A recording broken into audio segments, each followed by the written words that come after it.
नमस्कार. बृहन्मुंबई महानगरपालिका शिक्षण विभागाच्या व्हर्च्युअल ट्रेनिंग सेंटरमध्ये मी प्रेरणा देसाई आपल्या सर्वांचं स्वागत करते आणि आजच्या नवीन तासाला सुरुवात करते. तास 6वी, विषय इतिहास. आणि आज आपण बघणार आहोत इतिहासातला पाठ 7वा, मौर्यकालीन भारत.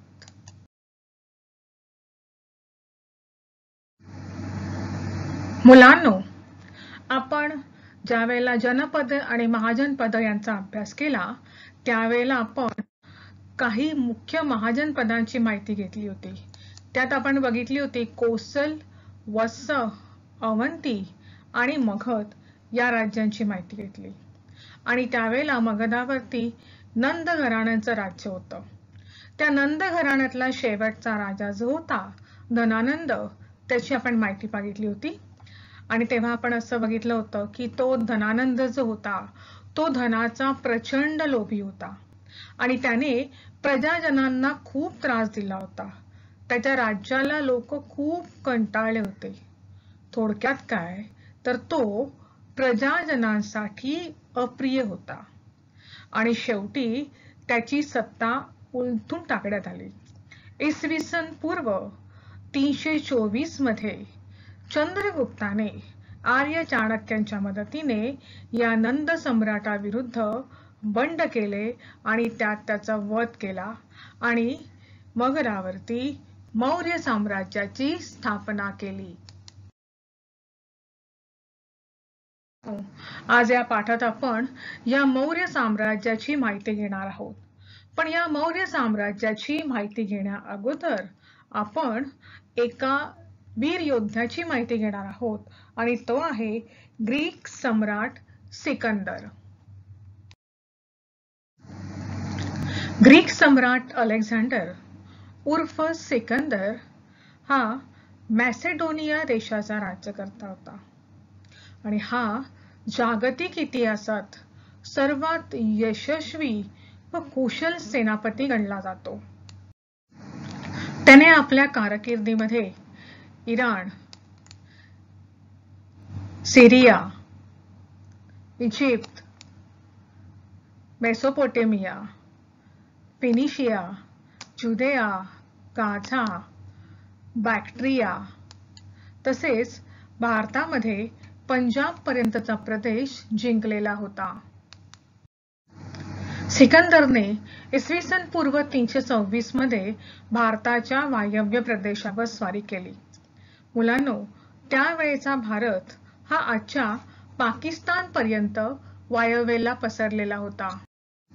अलेक्झांडर आपल्या तुकडीला घेऊन निसा या प्राचीन शहराच्या भेटीस गेला. तेथून तो सिंधू नदीकडे वळला. पेर्डिकस आणि हेफेस्टियन यांनी सिंधू नदीवर पूल बांधला होता. ग्रीक सैन्य हा पूल पार करून तक्षशिलेला पोहोचले. तक्षशिला हे शहर प्राचीन व्यापाराच्या दृष्टीने एक महत्त्वाचे शहर होते. त्याशिवाय तक्षशिला विद्यापीठही त्याच ठिकाणी असल्याने ते शैक्षणिक केंद्रही होते. आज तक्षशिला हे ठिकाण पाकिस्तान या देशात आहे. बाळांनो, त्यावेळेचा जो भारत होता हा 3 मोठ्या भागात विभागला गेला होता. पहिल्या भागात तक्षशिलेचा राजा अंबी याच्या राज्याचा समावेश होता आणि तो समावेश जो होता तो सिंधू नदीच्या पश्चिमेकडील राजे. तर दुसऱ्यात पुरू या पौरव वंशातील राजाचे सिंधू नदीच्या पूर्वेला राज्य होते. तर तिसऱ्या भागामध्ये गंगेच्या खोऱ्यातील प्रबळ असं मगध राज्य होतं. म्हणजे बघा, सिंधू नदीच्या पश्चिमेकडे राजा अंबी याचं राज्य, पूर्वेकडे राजा पुरू ज्याला पोरस असंही म्हणतात त्याचं राज्य आणि तिसऱ्या भागामध्ये मगध हे राज्य होतं. तक्षशिलेचा राजा जो अंबी होता, तर ज्या वेळेला अलेक्झांडर त्या चालून गेले तक्षशिलेवरती त्यावेळेला हा अंबी घाबरला आणि त्याने अलेक्झांडर आणि त्याच्या सैन्याचं स्वागत केलं, त्याचं आदरातिथ्य केलं. अलेक्झांडरने सुद्धा या तक्षशिलेच्या मुक्कामामध्ये अनेक भारतीय विद्वानांशी चर्चा केली.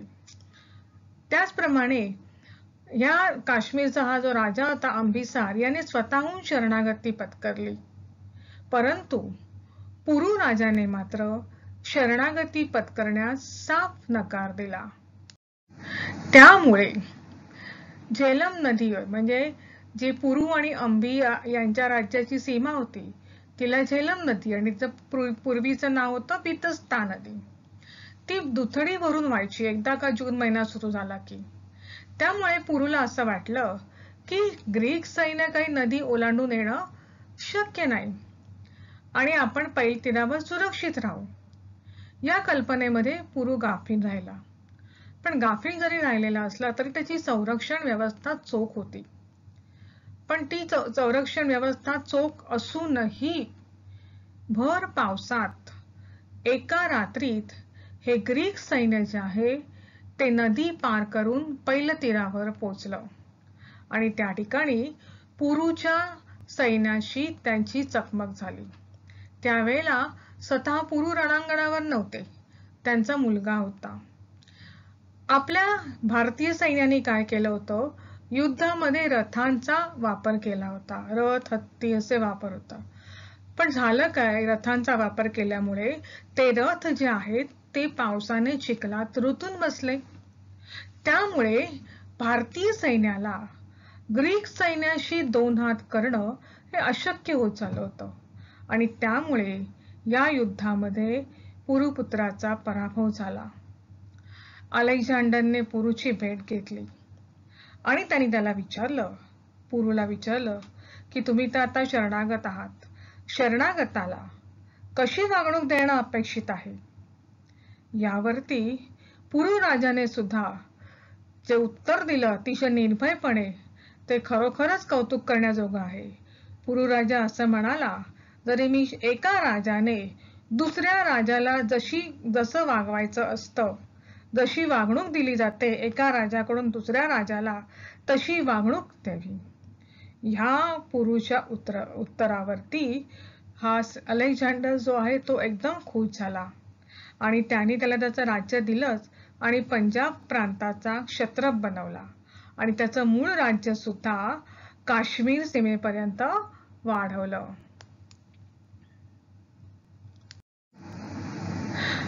नंतर त्याने इतर भारतीय राजांशी समर्थपणे लढा देत देत सिकंदर जो आहे तो पंजाब पर्यंत पोहोचला. त्यानंतर त्यांनी ठरवलं की ते जे मगध राज्य आहे या मगध या प्रबळ राज्यावरती हल्ला करायचा. परंतु पावसाळा होता. पावसाळ्यामुळे हिमालयातील बर्फ वितळल्यामुळे म्हणजे पावसाळ्यातील पाऊस शिवाय हिमालयातील बर्फ वितळल्यामुळे सगळ्या नद्या ज्या होत्या त्या तुडुंब भरून वाहत होत्या. त्यामुळे चिनाब नदी पार करेपर्यंत ग्रीक सैन्याला अनेक संकटांना सामोरं जावं लागलं होतं आणि ग्रीक सैन्याला त्यामुळे पूर्वेकडे कूच करणं कठीण होत होतं. त्यातच हे जे सैनिक होते हे इतकी वर्ष घराबाहेर राहून युद्ध करून खूप कंटाळले होते. त्यांना आपल्या मायदेशी जाण्याचा वेध लागले होते. कधी एकदा आपल्या मुलाबाळांमध्ये जातो असं त्यांना झालं होतं. म्हणून त्या सगळ्या सैन्याने काय केलं, या सिकंदरच्या विरुद्ध बंड पुकारलं. त्यांची बिलकुल इच्छा नव्हती मगधवर चालून जाण्याची. या सगळ्या गोष्टीमुळे शेवटी सिकंदरला माघार घ्यावी लागली. म्हणजे मगधवर चालून जाण्याचं जे त्याचं ध्येय होतं ते त्याला मागे घ्यावं लागलं आणि तो पुन्हा आपल्या मायदेशी जायला निघाला. पण मायदेशी जाताना सुद्धा आपल्या भारतातले जे छोटे छोटे राजे होते त्यांनी सिकंदरला सरळ मायदेशी जाऊ दिलं नाही. सिकंदरला छोट्या मोठ्या लढ्या करतच मायदेशी जावं लागलं. परंतु ते जाताना जे जे प्रदेश सिकंदरने जिंकले होते त्या प्रत्येक प्रदेशाच्या व्यवस्थेसाठी त्याने काही ग्रीक अधिकाऱ्यांच्या नेमणुका केल्या आणि त्या ग्रीक अधिकाऱ्यांना म्हटलं जातं सत्रप. ह्या सत्रपांची नेमणूक करूनच सिकंदर जो आहे तो आपल्या मायदेशी जाण्यास निघाला. मायदेशी जात असताना बॅबिलॉनचा दुसरा राजा नेबुकड्रेझर या राजाच्या राजवाड्यात सिकंदर मुक्कामी असताना इसवी सन पूर्व 323 11 जून रोजी सिकंदर या राजवाड्यामध्ये मरण पावला. हा सिकंदर जे मरण पावला त्याच्या मृत्यूपूर्वीची एक गोष्ट सांगितली जाते, ती आता मी तुम्हाला सांगणार आहे. ज्या वेळेला सिकंदर गेला की आता आजही ते ठिकाण आपल्याला इराकमध्ये बघायला मिळतं. ह्या सिकंदरचा जेव्हा मृत्यू जवळ आला तेव्हा त्याने आपल्या सेनापतीला बोलावलं आणि सांगितलं की माझ्या 3 इच्छा आहेत त्या तुम्ही पूर्ण करायच्या आहेत. पहिली इच्छा जी होती की माझी जी शवपेटी आहे ती शवपेटी माझ्या डॉक्टरांना वाहून न्यायला सांगायची. त्यांची जी शवपेटी होती ज्याच्यामध्ये माझं शव ठेवले जाईल ती शवपेटी माझ्यावर इलाज करणारे जे डॉक्टर आहेत त्या डॉक्टरांनी वाहून न्यायची. त्यानंतर दुसरी त्यांनी अट सांगितली ती म्हणजे की ज्या मार्गावरून माझी अंतयात्रा निघणार तो संपूर्ण मार्ग जो आहे त्याच्यावर मी जी संपत्ती कमवलेली आहे, मी जे काही सोनं चांदी मोते हिरे जे काही कमवलेले आहेत ते सगळे त्या मार्गावरती पसरून ठेवायचे. तिसरी त्याने सांगितली एक आपली इच्छा की माझं जी शवपेटी असेल तर माझा एक हात जो आहे हा शवपेटीच्या बाहेर ठेवायचा. बाकी सगळं शरीर शवपेटीमध्ये, पण एक हात मात्र माझा शवपेटीच्या बाहेर ठेवायचा. या अशा अटी ऐकल्यानंतर त्याचा जो सेनापती होता तो थोडासा गोंधळला आणि त्याने सिकंदरला सांगितलं की महाराज, आम्ही तुमच्या या अटी पूर्ण करूच, परंतु त्या अटीमागचा अर्थ काय आहे तो मात्र आम्हाला लक्षात येत नाही. तेव्हा सिकंदरने त्यांना सांगितलं की त्याची जी पहिली अट होती की डॉक्टरांनीच ज्याच्यावर इलाज करणाऱ्या डॉक्टरांनीच माझं शवपेटी वाहून न्यायची.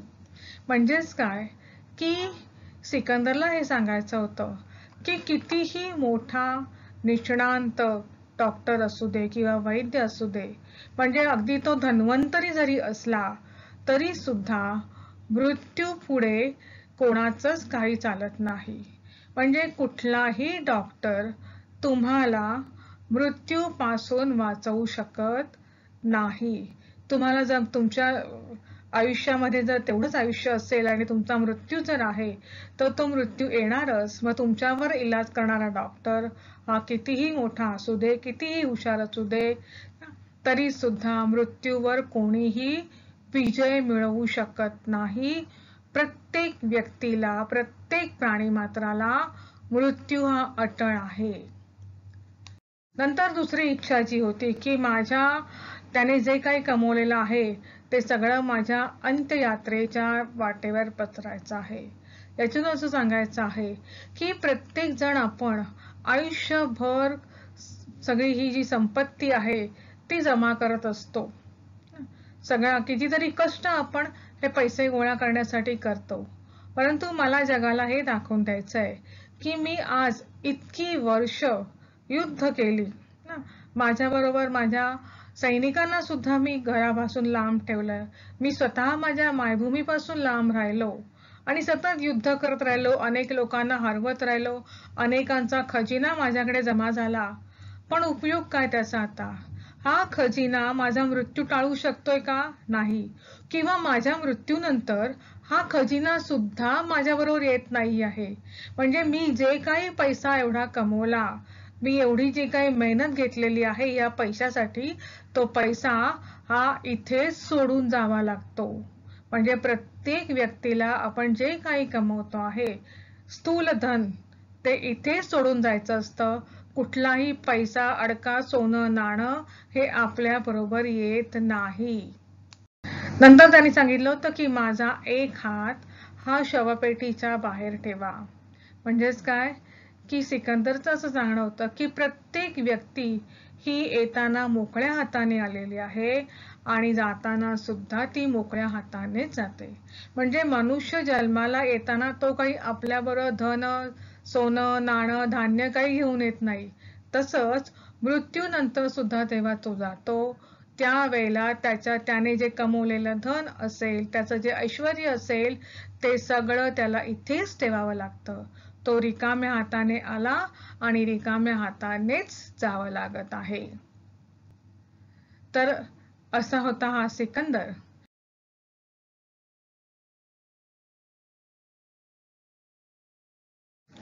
आता आपण पाहूया सिकंदरच्या स्वारीचे परिणाम. त्याचे भारतावर कोणते परिणाम झाले याचा आपण अभ्यास करूया. पहिलं म्हणजे भारताचा पश्चिमेकडील देशांशी व्यापार वाढला. दुसरं म्हणजे की जसं आपल्या भारतामध्ये प्रत्येक राजाच्या पदरी वैद्य, कवी, गायक, इतिहासकार असे लोक असायचे, तसंच सिकंदर सुद्धा आपल्या बरोबर काही इतिहासकार घेऊन आलेला होता.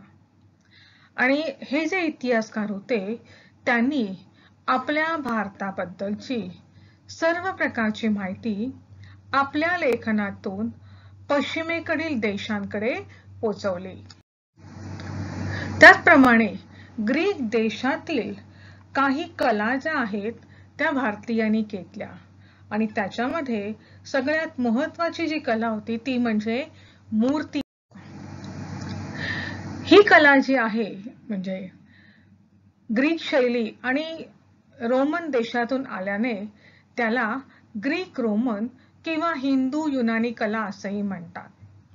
या कलेचा उपयोग करूनच गौतम बुद्धांच्या सुंदर मूर्ती बनवल्या गेल्या आहेत आणि पुढे यातूनच गांधार नावाच्या शैलीचा उदय झाला.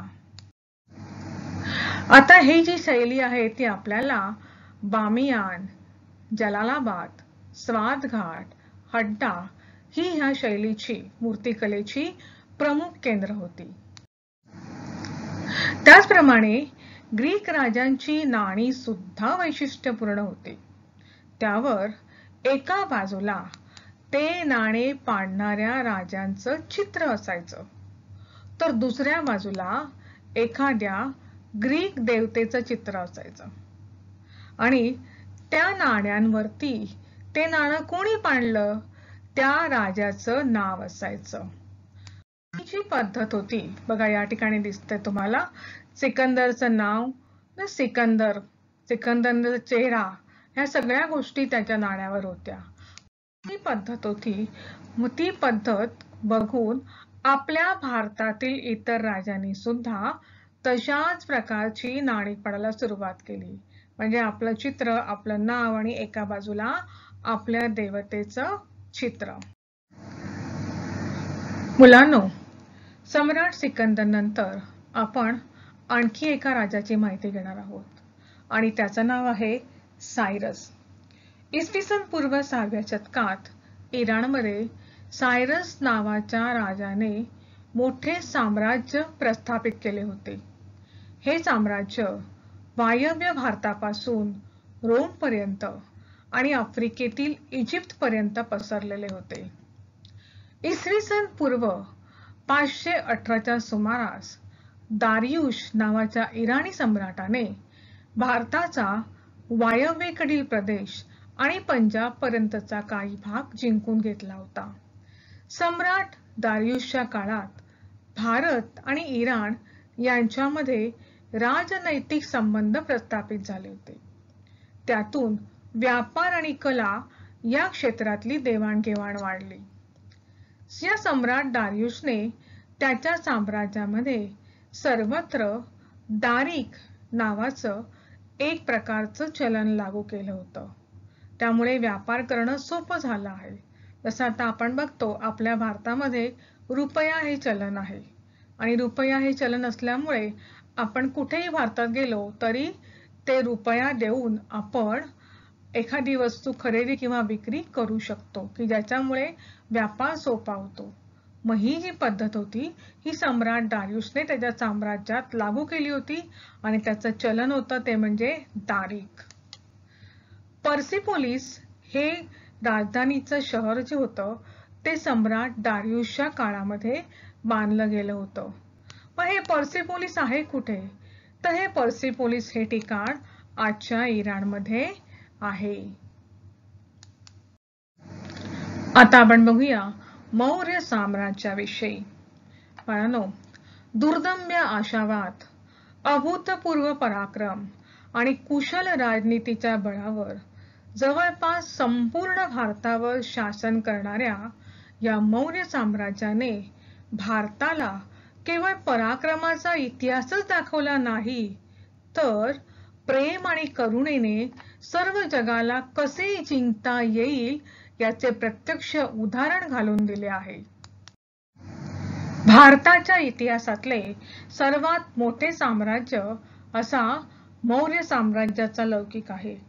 हे मौर्य साम्राज्य इसवी सन पूर्व 325 ते 185 काळातील भारतातील प्राचीन साम्राज्य आहे. ज्या वेळेला मगध साम्राज्यावर नंद वंशाचे शासन होते. बलाढ्य असे हे साम्राज्य त्याच्या शेजारील राज्यांच्या डोळ्यात मात्र सलत होते. जगज्जेता सिकंदर जेव्हा पंजाबवर चढाई करत होता, तेव्हा आर्य चाणक्यांनी मगध सम्राट धनानंद याला सावध करण्याचा प्रयत्न केला. मात्र सत्तेचा माज चढलेल्या धनानंदाने त्यांचा अपमान केला. त्यावेळी चाणक्याने मगध सम्राटाला धडा शिकवण्याचा तसेच मगध साम्राज्याला योग्य शासक मिळवून देण्याचा पण केला आणि तिथूनच सुरू झाला मगध सम्राटाचा शोध. भारत त्यावेळी विविध गणांमध्ये विभागला गेला होता. त्यात शाक्य, मौर्य या जातींच्या शासकांचा प्रभाव असे. चंद्रगुप्त हा त्यातल्याच एका गणप्रमुखाचा मुलगा होता. एखाद्या योद्ध्याला शोभतील असे सारे गुण त्याच्यात होते. तो साहसी, पराक्रमी तर होताच, पण तो चांगले नेतृत्वही करत असे. त्याचे हे गुण चाणक्याने हेरले आणि त्याला आपलं शिष्य बनवलं. चाणक्य हा स्वतः अर्थशास्त्र, राजकारण, कूटनीती यात निपुण होतेच, पण चंद्रगुप्ताला सुद्धा त्यांनी युद्धनीती शिकवून त्यांनी स्वतंत्र सैन्य तयार केले. आणि आपण बघितलं की बघता बघता नंद वंशाचा शेवटचा सम्राट धनानंद याची सत्ता संपुष्टात आणली. यानंतर चंद्रगुप्त मौर्य मगध सम्राट झाला आणि आर्य चाणक्य हे त्याचे मुख्यमंत्री झाले. चंद्रगुप्त मौर्य याने इसवी सन पूर्व 322 मध्ये या साम्राज्याची स्थापना केली आणि पश्चिमेकडील आपल्या साम्राज्याचा वेगाने विस्तार केला. सिकंदरच्या आक्रमणानंतर छोट्या छोट्या राज्यांमध्ये झालेल्या मतभेदांचा फायदा उठवत ते प्रदेश चंद्रगुप्ताने हस्तगत करून आपले साम्राज्य वाढवले. इसवी सन पूर्व 316 पर्यंत मौर्य वंशाने पूर्ण पश्चिम व उत्तर भारत हा आपल्या अंमलाखाली आणला.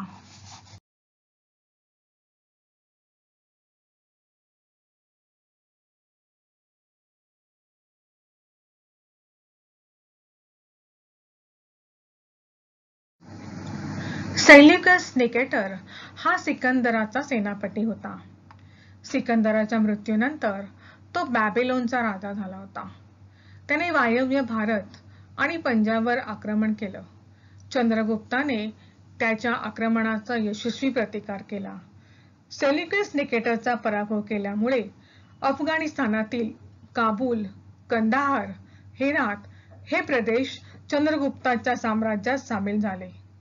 हे युद्ध हरल्यामुळे सेल्युकसने आपली कन्या कार्नेलिया हिचा विवाह चंद्रगुप्ताशी ठरवला आणि तह घडवून आणला.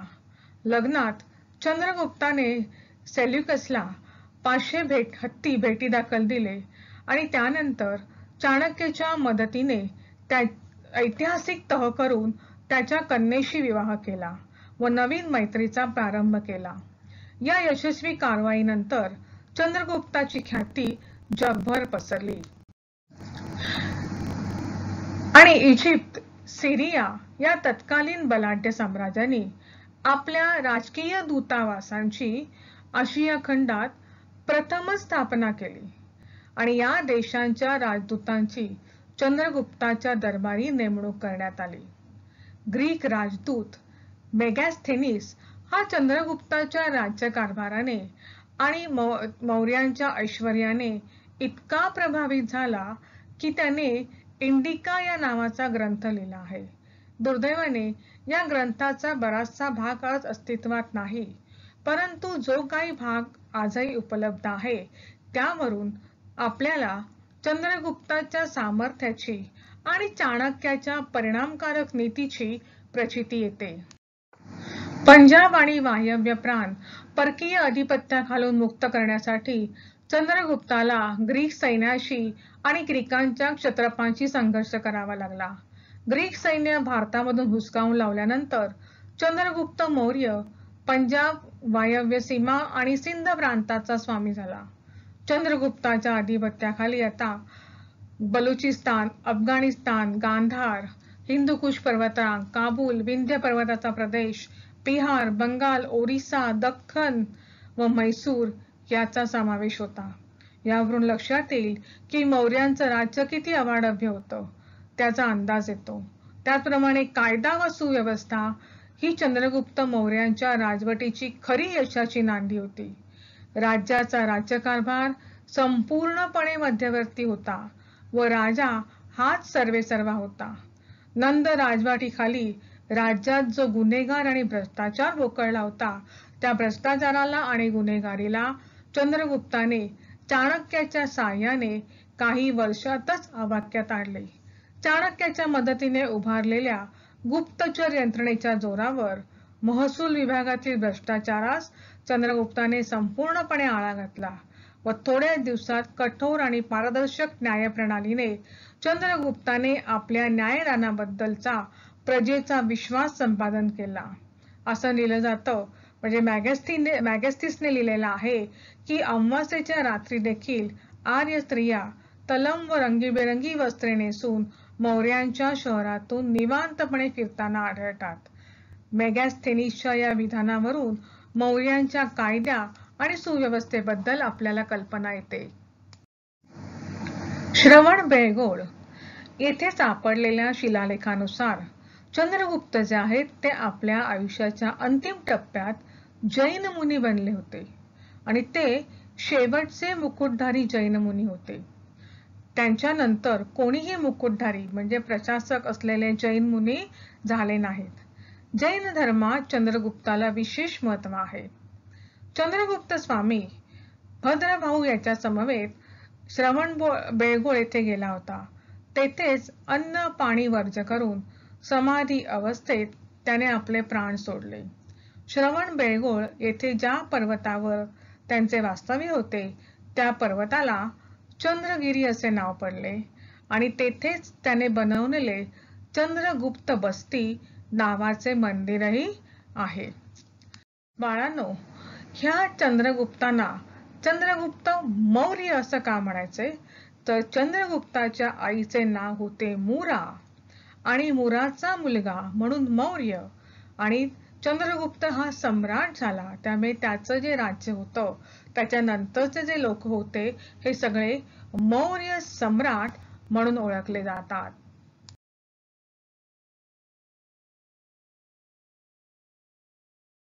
बालमित्रांनो, हा व्हिडिओ तुम्हाला नक्कीच आवडला असणार. यासारखे अनेक छान छान व्हिडिओ आहेत जे तुमच्या अभ्यासक्रमावर आधारित आहेत, पण ते पाहण्यासाठी आमच्या चॅनलला सबस्क्राईब करायला विसरू नका. धन्यवाद.